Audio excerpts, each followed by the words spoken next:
kembali. Assalamualaikum Ustaz. Waalaikumsalam warahmatullahi wabarakatuh.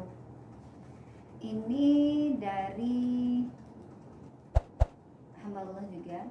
Ya, apa hukumnya Ustaz ya ketika seorang anak menjadi ateis? Sebenarnya orang tuanya juga sudah sering mengajaknya untuk kembali lagi ke ajaran agama Allah, tapi dia masih tetap kekeh gitu dan menganggap semua ajaran agama itu sama aja. Hamba Allah. Timbulnya ateis itu karena jauh dari agama. Jauh dari agama. Kenapa jauh dari agama? Karena barangkali kondisi, atau dia belajar filsafat tapi salah filsafatnya. Filsafat itu kalau memang salah, Mbak, itu menjadi pendorong untuk tidak beragama.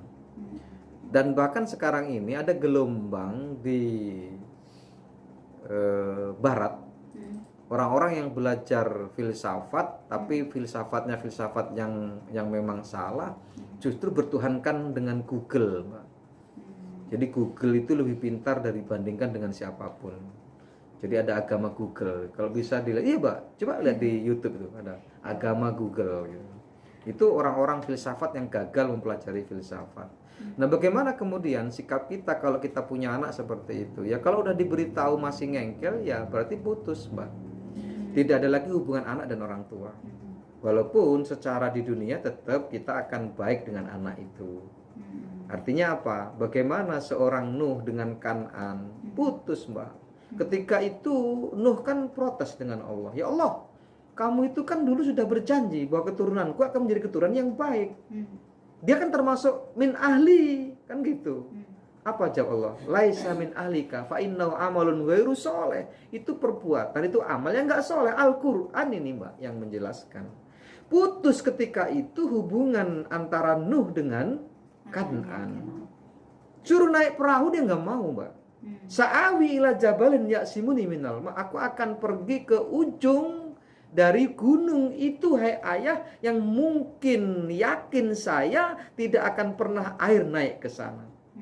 Kata Nabi, la asimal yaum, tidak ada pertolongan hari ini anakku kecuali pertolongan dari Allah. Enggak percaya dia, Pak. Enggak percaya dengan Allah, enggak percaya dengan adanya pertolongan Allah. Apa? Kafir dia, ateis dia. Kan'an itu kematiannya menjadi kematian yang luar biasa. Dan dia laisa min ahlika ya Nuh, kata Allah, itu bukan dari keluargamu. Bayangkan, Mbak. Sudah ada contohnya, Mbak. Nggak heran dari hari seperti ini, apalagi orang yang mendewa-dewakan akal yang gini, Mbak. Kadang kalau kita emang hanya belajar fikih itu berbahayanya begini, Mbak. Contoh nih, ada postingan di Facebook seorang ibu itu menyesal sholat selama ini. Ya, ngeliat nggak, Mbak? Itu lagi viral tuh, lagi sekarang viral tuh. Ternyata dia ngomong begini, aku ini menyesal jadi orang Islam. Kenapa saya begitu bodohnya?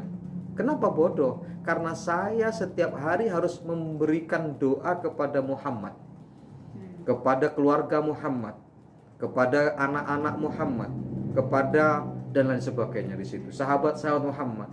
Berarti orang belum selamat. Kenapa didoakan terus? Berarti ini orang nggak paham, Mbak, dengan makna sholawat itu. Dia nggak paham.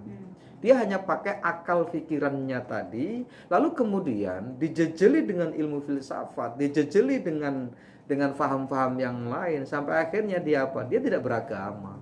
Perempuan itu menyatakan tidak beragama, tidak perlu beragama. Tidak ada itu Muhammad, tidak ada itu Yesus, tidak ada semua.